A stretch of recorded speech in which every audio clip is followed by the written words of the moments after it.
လိုမင်္ဂလာပါကျွန်တော်တို့ဂုဏ်တော်တွေလည်းဈာနာရတယ်အလုံးလည်းမှားရမယ်လို့ပြောပါတယ်တော့ဘတ်တော်လည်းဈာနာရတယ်တော့ဈာနာရီအားဖြင့်ပွားပြီးသွားကြတယ်ဒီကုံမမလေးတချင်လေးအားဖြင့်ပွားပြီးသွားတဲ့ဒီကုံမမလေးအားလုံးပဲတိုင်းပြီးပါစေအာမင်ရတဲ့ကောင်းခြင်းလာတာကျွန်တော်တို့ပေါ်မြင်စကားတဲ့ရောက်နေတဲ့စကားတဲ့ကျွန်တော်ပွားပြီးချင်ပါတယ်ဒါပေမဲ့တကယ်လို့ကျွန်တော်တို့ဒါဘုရားနဲ့အမြဲတမ်းကြွမ်းဝင်တဲ့သူဆိုလို့ရှိရင်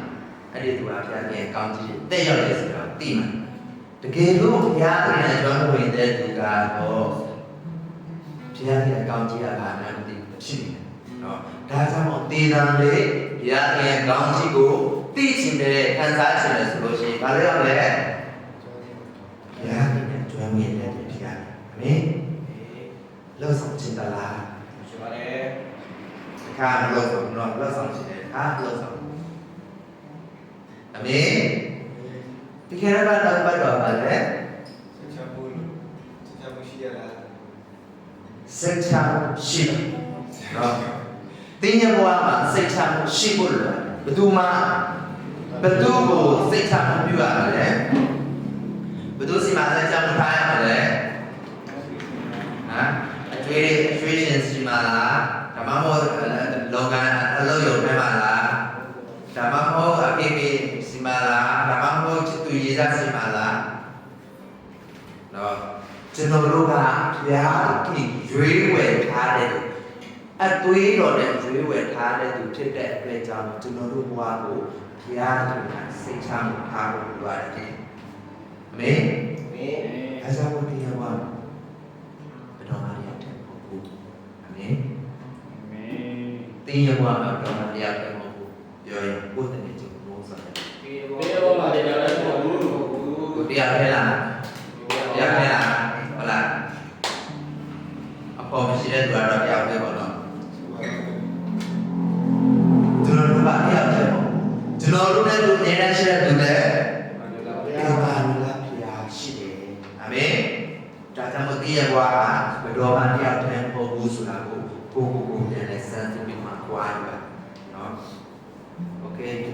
ဒီဘက်ကလည်းဘက်တော့ကောင်းကြပါနဲ့ယောမရှိသောအတ္တကျွန်တော်တို့ဘဝရဲ့အတ္တဟာဘာရှိရမလဲယောမရှိရှိရတနည်းအားဖြင့်ညော်လေးချင်းရှိရကျွန်တော်တို့ဘာလို့ညော်နေလဲသာသာပြလာပြောတယ်ပြီးတော့ဗာလဲစံကဲဝေဘုံပြောတယ်ဟုတ်လားကာယဘုံပြောတယ်ပြီးတော့ဗာလဲ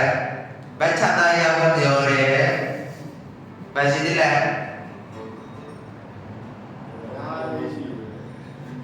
နော်ကျွန်တော်တို့ပြောနေတဲ့အရာတွေများရှိဒါပေမဲ့အဲ့ဒီပြောနေတဲ့အရာကိုဘယ်မှာထားရမလဲဘုရားခင်ထံထားရမယ်ကျွန်တော်တို့ရဲ့ဝန်ထုတ်ဝန်ပုံရချင်တဲ့အရာတွေလေးပိနေတဲ့အရာတွေမလွတ်ဆောင်တဲ့အရာကျွန်တော်တို့ဘယ်မှာထားရမလဲဘုရားခင်ထံအနေထားတယ်ဝန်လေးပြင်ပန်းတော်သူပန်ငါတန်သူလာတော့ငါဒီစန္ဒာပဲဒါကြောင့်ကျွန်တော်တို့ရဲ့အသက်တာထဲမှာဘာရှိနေလဲဝန်ထုတ်ဝန်ပိုးတွေကိုလင်းလာနေတဲ့အရာမထမ်းပဲနဲ့ဘုရားခင်ထံအနာထားအဲ့ဒီဝန်ထုတ်ဝန်ပိုးတွေဘာဖြစ်လဲဘာဖြစ်လဲဝန်ထုတ်ဝန်ပိုးတွေပေါ့ပါပြီးတော့အသက်တာမှာလန်းဆန်းခြင်းနဲ့အသက်ရှင်ရဖြစ်တယ်အာမင်ခံစားဘူးလားခံစားဘူးလားဘယ်လိုခံစားဘူးလဲအရန်လေးနာမည်ခန္ဓာကိုယ်ဟာလားစားရင်နည်းနည်းလေးစားလိုက်လို့ကောင်းတယ်ထိုးလာတယ်ဟုတ်လားအဲ့လိုမျိုးလားအနံလေးနည်းနည်းစားလိုက်လို့ကောင်းတယ်တွေးတိုးနေတယ်ဟုတ်လားအဲ့လိုမျိုးလားဝန်ထုတ်ဝန်ပုံမှန်လားဥပမာဘဝရဲ့အခက်အခဲပြဿနာဒါမှမဟုတ်ကျမ်းမာခြင်းအခက်အခဲပြဿနာလူမှုရေးအခက်အခဲပြဿနာပေါင်းမျိုးစုံကိုပြောတယ်အဲ့ဒါကိုဝန်ထုတ်ဝန်ပို့အဲ့ဒီဝန်ထုတ်ကိုကျွန်တော်တို့ကပြန်မှထားရမယ်ကောင်းပါမလားကြောကောင်းပါမလားဘယ်မှာထားမလဲဘယ်မှာအနန္တမလဲဘုရားခင်ထံအနန္တပါတာလေကျွန်တော်တို့ဘဝအတ္တဘယ်လိုခံစားလဲ ဝမ်းမြောက်ခြင်းရလာမယ်ရွှင်လန်းခြင်းရလာမယ်အသက်တာမှာပေါ့ပန်းလန်းဆန်းပြီးတော့မှဘုရားသခင်ပဲမျှော်လင့်တောင်းတတဲ့အသက်တာဖြစ်လာတယ်အာမင်တကယ်လို့ကျွန်တော်တို့ကအဲ့ဒီဘုရားဘုရားသခင်အနန္တကိုကိုယ့်ကိုယ်ထမ်းမယ်ကိုယ့်ကိုယ်ကြိုးစားမယ်ဆိုလို့ရှိရင်ဘာဖြစ်လဲဘာဖြစ်လဲပြီးပန်းမယ်ပြီးစိတ်သက်သာဖြစ်မယ်ပြီးစိတ်ပြီးပန်းမယ်ပြီးအဲ့ဒီမျိုးစိတ်သက်သာစိတ်ပြီးပန်းခံစားရတဲ့အခါမှာကျွန်တော်တို့ဘာလုပ်လဲ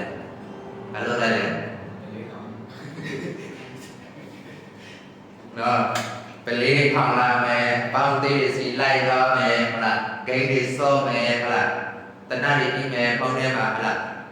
အဲ့လိုမျိုးအခြေအနေတွေလောက်လာအော်အရန်ပြမှန်းတယ်အဲ့ဒီအကြောင်းရင်းစဉ်းစားချင်လို့ဆိုပြီးမှ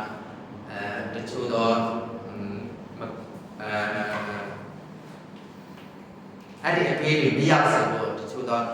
ဖုန်းထဲမှာဗီဒီယိုဇာတ်ကားတွေမေးပြောက်သွားအောင်ဗီဒီယိုဇာတ်ကားတွေကြည့်မယ်ဟုတ်လားမလားပြီးရင်တချို့ကြတော့တကယ်ချင်းပေါင်းသေးတွေနဲ့မိတ်ဖွဲ့မယ်ဝမ်းပြောမယ်ပြီးရင်တချို့ကြတော့အဲ့ဒီစိတ်နဲ့စရာတွေစိတ်ပြည့်စရာတွေကြောက်သွားအောင်ဘာလို့လဲအရေးတွေပါတွေတောက်တယ်ဆိုကြောက်သွားလားကြောက်ပါဘူးเนาะမူးနေတော့ခဏပဲဒါကြောင့်တင်းရဲ့အသက်တာဘယ်လိုအခြေအနေပါလဲရောက်နေပါစေခံစားနေရတဲ့ဒုက္ခဝေဒနာအလုံးပြန်နေတာဘာလဲအနန္တဘုရားလေတင်းရဲ့ဘဝအသက်တာကိုဒုက္ခဖြစ်စေတဲ့အရာများအာရုံပြည့်တဲ့အနန္တဘုရားလေဆိုကြွားပြီးခြင်းအာမင်ကိုယ့်ရဲ့မိသားစုချင်းပဲဘုရားကိတအနန္တရှိလေပြောနာလေပြောအာမင်ဘာအနန္တလဲဘာအနန္တလဲဝုံထုတ်ဝုံပေါ်အားလုံးအာမင်နော်ဒါကြောင့်အဲ့လိုမျိုးအနန္တတာကျွန်တော်တို့ဘဝမှာညော်မှန်းချက်တွေပြောလို့ချက်တွေရှိလားအာမင်โอเคနောက်ပတ်တော့ဖတ်ရအောင်ယေရမိ29နဲ့17တဖန်မိတ်တော်မူသည်ကငါသည်ဒီလိုကိုကျူနေစီစီကစံစီတော်အကြံမဟုတ်ပဲတင်တို့သည်ညော်လင်းတော်အထုကိုရမည်အကြောင်းငြိမ်ဖို့စီခြင်းကတင်တို့ဖို့ကြံစီတော်အကြံတို့ကိုကံသည်အာမင်ငါသည်တဲ့နော်ကျွန်တော်တို့ဘဝအတ္တကိုဘုရားကပြောတာဖြစ်အကျိုးနည်းတဲ့အရာမပေးဘူးဘုရားရဲ့အကြံစီတော်တွေမှာအကျိုးနည်းတဲ့အရာရှိကောင်းခြင်းဖြစ်စေတဲ့အရာအကျိုးကျေးဇူးရှိတဲ့အရာတွေရှိအာမင်ဒါကြောင့်ဘုရားကဒီအချိန်ကိုဘာလို့ပေးပြီးကြောက်တာလဲစဉ်းစားပါစဉ်းစားဘုရားကဘာလို့ခက်ခဲတဲ့နာပေးပြီးကြောက်တာလဲစဉ်းစားပါအဲ့ဒီဒုက္ခပြဿနာထဲမှာမှဘုရားရဲ့ကောင်းကြီးရှိတယ်။အမေအဲ့ဒီဒုက္ခပြဿနာကိုကျွန်တော်တို့တွန်းလှန်ကြော်လွန်နိုင်မှဘုရားရဲ့ကောင်းကြီးရှိဖြစ်တယ်။ဘုရားရဲ့ကောင်းကြီးကိုခံစားရတာဖြစ်တယ်။ဒါကြောင့်မို့တင်းရဲ့ဘဝအတ္တဘယ်တော့မှ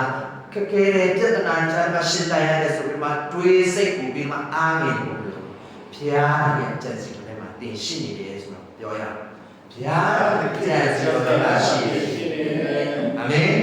ဘုရားရဲ့အကျင့်စီတော်တွေမှာကျွန်တော်တို့ရှိတဲ့အတွက်ကြောင့်မို့အကျင့်စီတော်နဲ့ပြည့်စုံဖို့ရကျွန်တော်တို့ဘာလဲဘုရားကိုညွှန်လို့ရဖြစ်တယ်အာမင်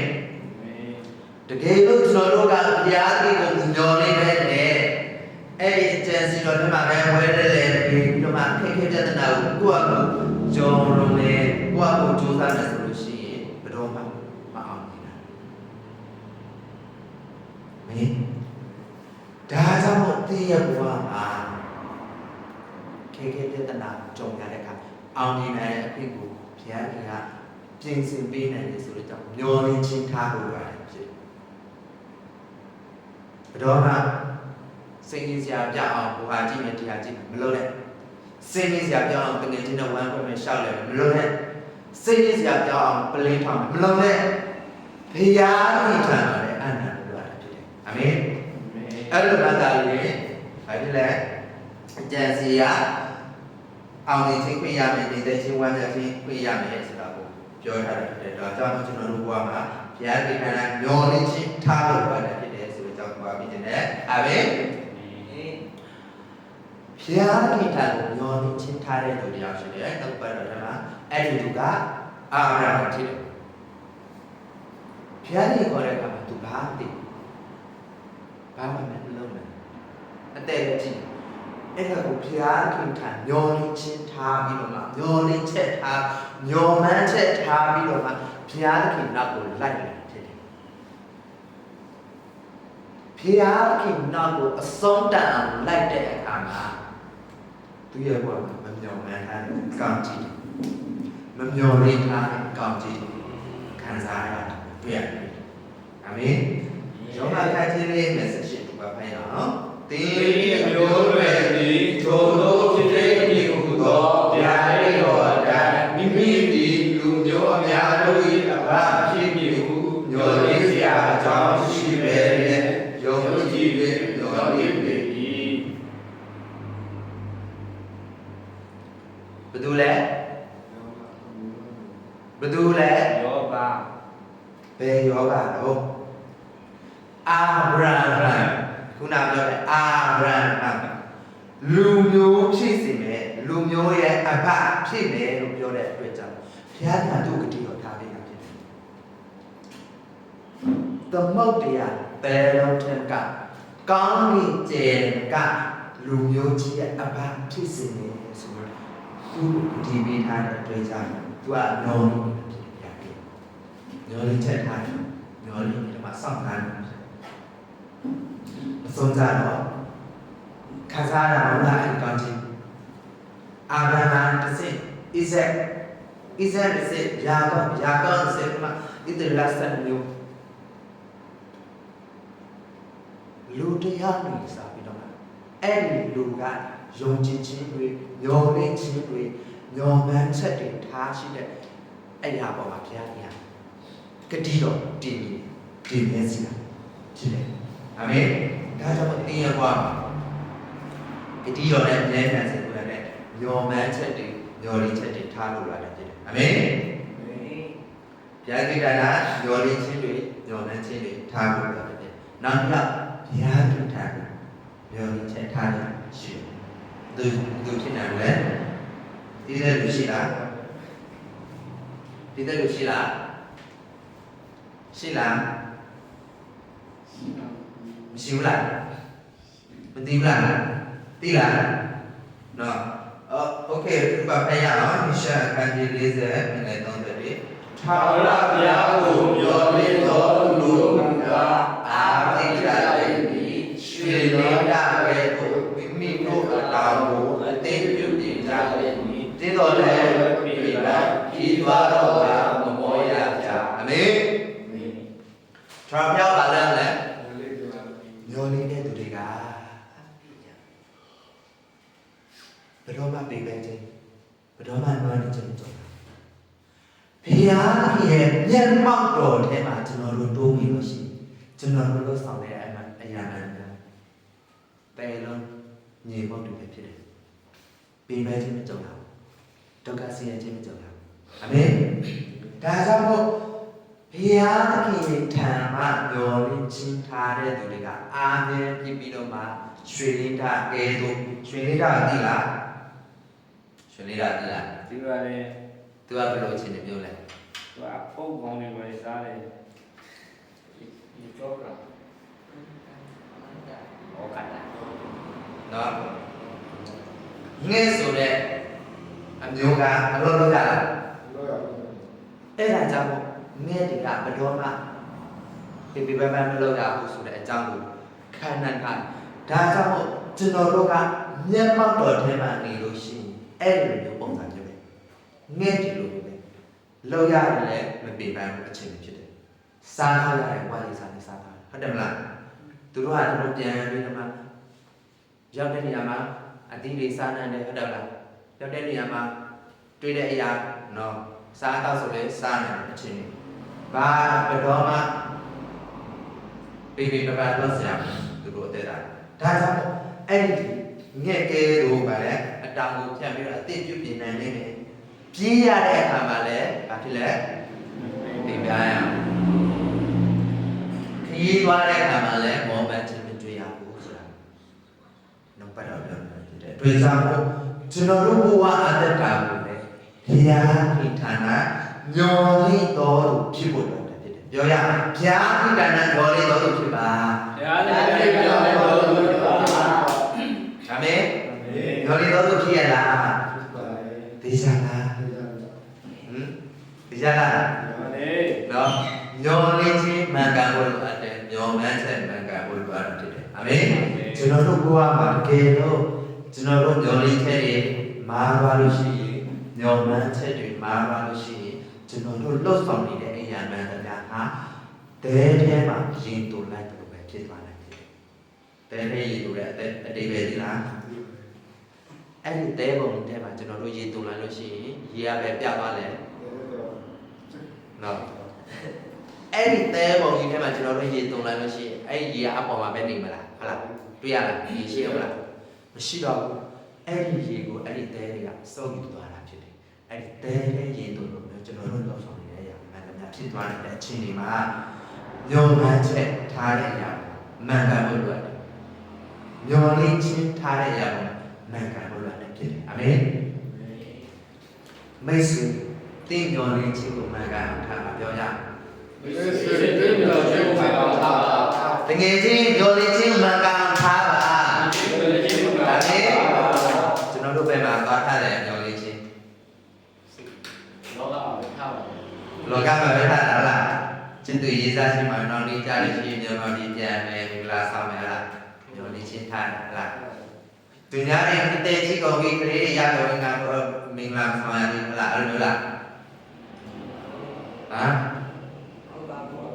ဟုတ်လားတာကုလို့ဟုတ်လားနော်ဒါကြောင့်မသိရဘူးอ่ะဘယ်တော့မှမျောလင်းခြင်းမျောလင်းချက်တွေမျောလင်းချက်တွေထားရရမမားစီလို့ပြောတာအာမင်ဒါကြောင့်မို့မိရှာရကိုလာပြောတာဖြစ်တယ်နော်ခရယာကိုမျောလင်းတော့ကအားတိတယ်အာမင်ဒါကြောင့်မို့ကျွန်တော်တို့ဘဝအသိနဲ့အားအသိနဲ့ဘဝအတ္တတာမှာရှစ်သက်ရှောင်းလန်းစေဖို့ရန်အတွက်အားရှိလို့လားမဟုတ်လားအားရှိမှတာလေကျွန်တော်တို့ဘဝနာကရှစ်သက်ရှောင်းလန်းတယ်ဒါကြောင့်မို့အားအင်ပြေရရှိဖို့ရတဲ့ညော်လင်းခြင်းကိုပဲမှာထားရမယ်ဘယ်သူ့ကိုညော်လင်းရမလဲထာဝရတပါးတိတာညော်လင်းရမှာဖြစ်တယ်အာမင်ကဲနောက်တစ်ခါဒီတရားဘူးလေဟမ်ဘယ်သူလဲ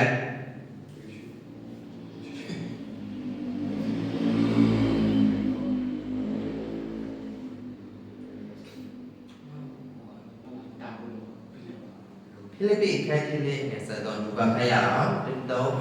အာဟုမာနိပိယောနေရောဘောခရစ်တော်အားဖြင့်တကယ်တော်ဘုဒ္ဓကိုမှန်လက်ဆွမ်းစားခြင်းငါကိုခွန်အားဖြင့်ပြည့်စုံစေတော်မူသောခရစ်တော်အားဖြင့်ခရစ်တော်ဘုဒ္ဓကိုငါလက်ဆွမ်းအာမင်အဲ့ဒီကပေါ်လို့ဖြစ်တယ်သူကိုယ်တိုင်ကဘုရားသခင်ကိုအစမှစัจကြတဲ့ယေရှုခရစ်တော်ကိုယုံကြည်လက်ခံတဲ့လူလိုက်ပြီးတော့မှတက်ဖြတ်နေတဲ့သူဖြစ်တယ်။ဒီနေ့တော့အခါမှာယုံကြည်သူတို့ကိုလိုက်တတ်တဲ့လမ်းမှာယေရှုခရစ်တော်နဲ့တွေ့ရဖြစ်တယ်။ယေရှုခရစ်တော်သူ့ကိုနေစေရဖြစ်တယ်။ယေရှုခရစ်တော်တွေ့တဲ့နောက်ပိုင်းမှာသူ့ရဲ့နှလုံးသားကံမှာဖြစ်တယ်။အဲ့ဒီအချိန်မှာအဲ့ဒီနေရာစားသူ့လက်တက်တာပြောင်းတယ်ယေရှုတော်မျက်လုံးမျက်ဝါးတစ်ထည်မြင်တွေ့ရတဲ့အချိန်ဖြစ်ပါအဲ့ဒီအချိန်မှာယေရှုတော်ယုံကြည်လက်ခံပြီးတော့မှအသက်တာပြောင်းတယ်ပါသူ့ရဲ့အသက်တာကိုဘာဖြစ်လဲသူ့ကိုခွန်အားနဲ့ပြည့်စုံစေတော်ခရစ်တော်အားဖြစ်တာလေ ခတ်သိမ်းသောအမှုကိုသူတက်ဆွမ်းနိုင်တယ်ဆိုတာပြောထားတယ်ဒါကြောင့်ကျွန်တော်တို့ကိုယ်တိုင်ကကျွန်တော်တို့မျှော်လင့်ခြင်းထားတဲ့အရာပေါ့ခရစ်တော်အားဖြင့်မျှော်လင့်ခြင်းထားတတ်တဲ့သူဖြစ်ဖို့ဖျားရှင်ကောင်းချီးပေးပါစေအာမင်ကိုယ်ပေးလာတဲ့ခြင်းပြောခရစ်တော်အားဖြင့်မျှော်လင့်ခြင်းထားတတ်တဲ့သူဖြစ်ပါစေခရစ်တော်အားဖြင့်မျှော်လင့်ခြင်းထားတတ်တဲ့သူဖြစ်ပါစေအာမင်ခတ်သိမ်းသောအရာကိုကျွန်တော်တို့တက်ဆွမ်းနိုင်စေဖို့ရန်အတွက်ခရစ်တော်အားဖြင့်မျှော်လင့်ခြင်းထားပါကွာပြီးခြင်းပါတယ်အာမင်ဒါကြောင့်သူရဲ့ဘဝအတ္တပေါ်ရဲ့အတ္တမှာအတ္တပြောင်းလဲသွားတဲ့နောက်ပိုင်းသူဧဝံဂေလိလိုက်ပြောတဲ့သူမာကသူ့ကိုမယုံကြည်ကြဘူး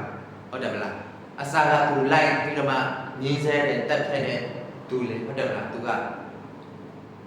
ယုံကြည်သူတွေကိုမလိုလားဘူးလေသူက prophet တယောက်ဟုတ်တယ်မလားအဲ့ဒီအချိန်မှာသူတက်တာပြောင်းလဲတဲ့အခါမှာသူတစ်ပါးရဲ့မုံတိချင်းခံရတယ်ပြီးလို့ရှိရင်လမ်းပြေးသွားလဲမုံတန်းတွေ့ကြုံရတယ်တင်မောတွေပြက်စီးတဲ့အချိန်တွေခံစားရတယ်အချိန်တွေကဘလောက်ပဲဆိုးရွားနေပါစေသူကပါလို့လဲဘုရားသခင်ရဲ့မုံတော်နာမည်တော်ထင်ရှားဖို့ကျယ်ပြန့်ဖို့သူ့ရဲ့မျှော်လင့်ခြင်းကိုပဲမှာထားတယ်ဘုရားသခင်ကမှာမျှော်လင့်ခြင်းထားတဲ့တက်တာဖြစ်ဒါကြောင့်မို့ကျွန်တော်တို့ဘဝအတ္တကို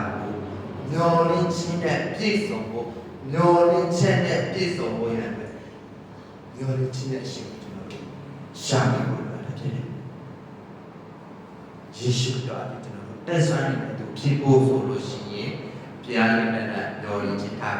ဘုရားရဲ့တာလေးကိုအားကိုပြည့်စုံပေးတဲ့သူအောင်မြင်တဲ့ဆွမ်းကိုပေးနိုင်တဲ့သူဖြစ်တယ်ဆိုတော့ပြောပြချင်တာ။အာမင်။ Okay နေတိကတိလေးနဲ့ပုံနဲ့ရှိခေါ်ရတော့ကောင်းစွာသောတိုက်လည်ခြင်းကိုငါပြုပြီးတရားတော်ကိုစိုးဆိုင်တော်ပြီးယုံကြည်ခြင်းများကိုဆောက်ရှောက်ပြီးဥပမာဆိုင်၍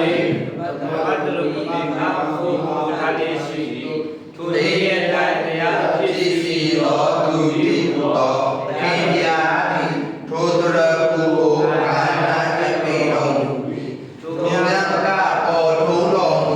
ကိုတောင်းတတော်သူအပေါင်းတို့၌လည်းအပ်ပေးတော်မူ၏အာမင်ဒါကပေါလုကပြောထားတာကောင်းစွာသောတန်လာခြင်းကိုပြုနော်သူရဲ့ဘဝအတ္တမှာအခက်အခဲတွေဒုက္ခတွေပြဿနာတွေအများကြီးကြုံတွေ့ရတဲ့အထဲမှာသူပါလို့လဲ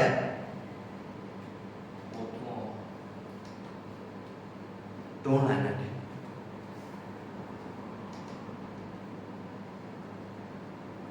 ဘုရားရဲ့ဘုန်းတော်ထေရှားစေဖို့သူလောက်ဆောင်တဲ့အခါခက်ခဲပြဿနာတွေ့ကြတယ်။ဒါပေမဲ့သူစိတ်ရမ်းကြဘုရားရဲ့အမှုတော်ဆိုတာအရာဖြစ်လာတဲ့အခါမလုံတော့ဘူးဆိုတော့စိတ်မရှိအဆုံးတန်လုပ်တယ်။ဒါကြောင့်သူ့ရဲ့ယုံကြည်ခြင်းတရားပြည့်စုံနေတာဖြစ်တယ်။ဒါကြောင့်သူ့ရဲ့အသက်တာကဘယ်လိုအခြေအနေဘယ်လိုဘဝမျိုးမှာလဲရောက်နေသလဲ။သူရဲ့တော်လင်းချက်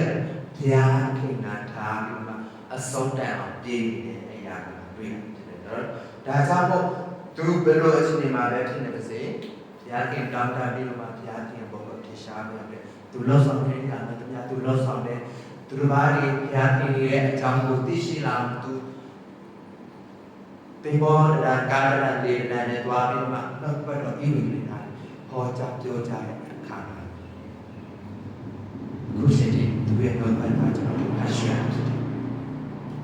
အာမင်။ဒါကြောင့်သူရဲ့ဘဝတက်တာကျွန်တော်တို့ကပုံသက်တဲ့အနေနဲ့ခွန်အားယူရမှာဖြစ်တယ်။သူရဲ့အခြေအနေကဘယ်လိုအခြေအနေပဲရှိနေစေရနေပါစေ။တရားတွေကိုပြောပြီးတော့မှကိုးစားတဲ့တက်တာတွေ့ရမှာဖြစ်တယ်။အာမင်။သူအဲ့ဒီလိုအခြေအနေရမှသာလေဘုရားကြီးထံကတိုးဝင်တဲ့အခါမှာဘုရားရဲ့ဘုံတော်တင်ရှားတယ်ဘုရားရဲ့သစ္စာခံစားရတယ်ဘုရားရဲ့ကောင်းချီးမိလာမြောက်များစွာခံစားရတယ်ဆိုတဲ့အကြောင်းပြရတယ်ဒါကြောင့်တင်းရဲ့ဘဝအဲ့လိုအရာလ လို့ဆောင်တယ်ဆိုတာပါပြီရှင်အမေညော်မှန်းချက်မရှိဘာဖြစ်လဲကျွန်တော်တို့ညော်မှန်းချက်မရှိဘာဖြစ်လဲပဲလား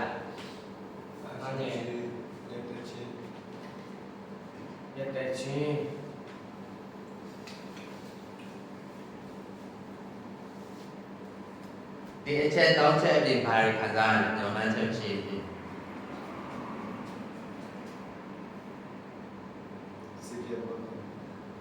စိတ်ပြည့်မယ်ဘဝပြည့်မယ်အဲ့လိုခံစားရတယ်ပေါ့ညော်မှန်းချက်ရောထားရလားဘာညော်မှန်းထားလဲနောက်နေ့ရောကြမယ်မင်္ဂလာဆောင်မယ်အဲ့လားနောက်နေ့စံကဲဝင်မယ်စံကဲဝင်ပြီးကြားကြမှာထားခဲ့မယ်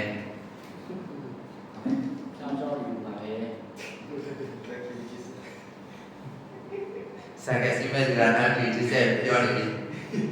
ထားခဲ့ဖို့ပဲလို့လည်းโอเคညော်မှန်းချက်မရှိရင်စိတ်ထကြမယ်အားကြောင့်ပဲကျွန်တော်တို့လှုပ်ဆောင်နေတဲ့အရာရက်တက်ချင်းเนาะရက်တက်တယ်မလို့စတော့ပါဟုတ်တယ်ဗလားအလို့ရုံနဲ့မှာเนาะအလုံးမလာဘယ်ပြောနေလဲလားဟုတ်လားအလုံးရှိဘယ်ပြောနေလဲလားအလုံးရှိလို့ရှိပါပြီဒီအလုံးမလုံးရှိတာကွာဟုတ်လားအားကြောက်လာပြီပြီးမလုံးတော့ဘူးလားအဲ့ဒါတက်ပြေးဝင်လာဟုတ်လားဒီနေ့အိမ်သားနဲ့ခေါက်ပြေးဝင်လို့ဒီနော်စကပြာတော့တိုက်ပေါ်လို့ရိုက်တော့ဟုတ်လား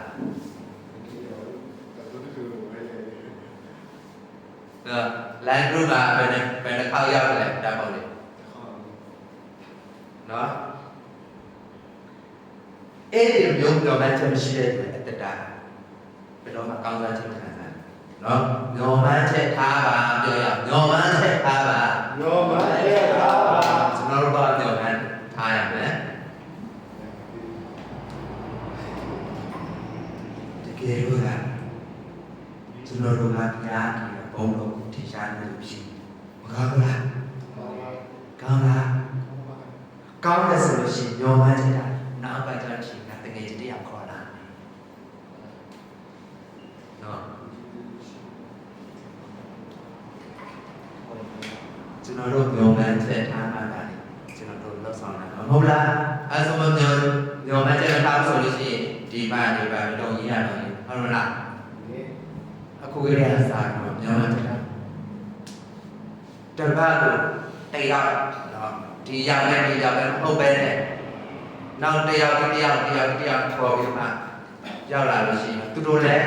တစ်ခါလာရောက်လာလို့ရှိရင်တော့ခံစားရမှာတော့ဒီအပြင်ရဲ့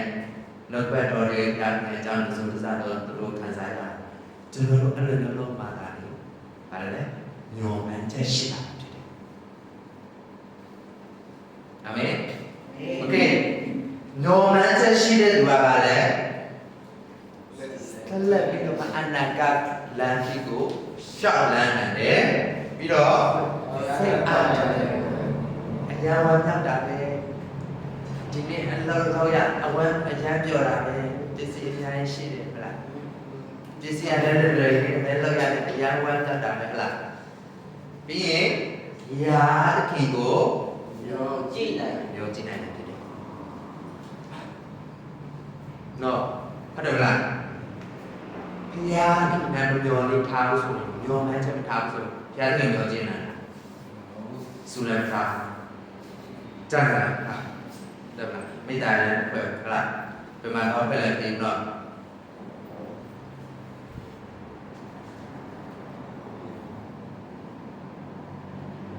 ကြောင့်ကျွန်တော်တို့ဘုရားတက်တာညော်မှန်းချက်ရှိတဲ့လူဖြစ်တယ်ဘုရားသခင်ထံကညော်မှန်းချက်ရှိရမယ်ဖြစ်တယ်ပြောရအောင်ဘုရားတိတ်တန်တဲ့ညော်မှန်းချက်ရှိတဲ့လူဖြစ်ပါလားရှိတဲ့လူဖြစ်ပါအာမင်ဒါကြောင့်မို့ကျွန်တော်တို့အခုလက်ရှိအချိန်တွေဘယ်လိုအခြေအနေမှာပဲရှိနေပါစေဘယ်လိုအခြေအနေမှာပဲရောက်နေပါစေဘုရားတိတ်တန်တဲ့ညော်မှန်းချက်ထားလို့လိုအပ်တဲ့ဆိုတဲ့ကြောင့်ဒီနောက်ပတ်တော်အဖြစ်ပွားပြီးရှိပါတယ်အာမင်အလောတော်တည်းပြီးတော့ဒီစဉ်းစားပြန်ပြီးတော့ကောင်းတော်ချီးမွမ်းဖို့ပဲရပ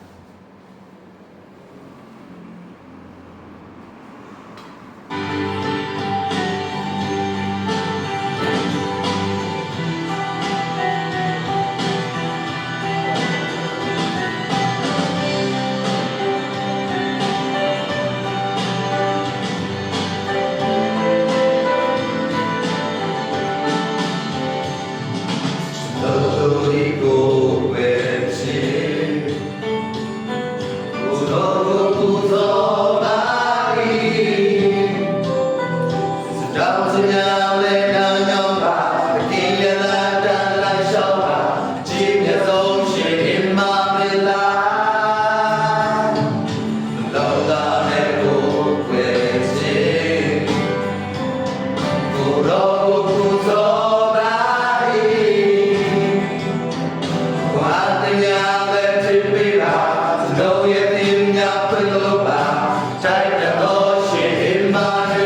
Jesus.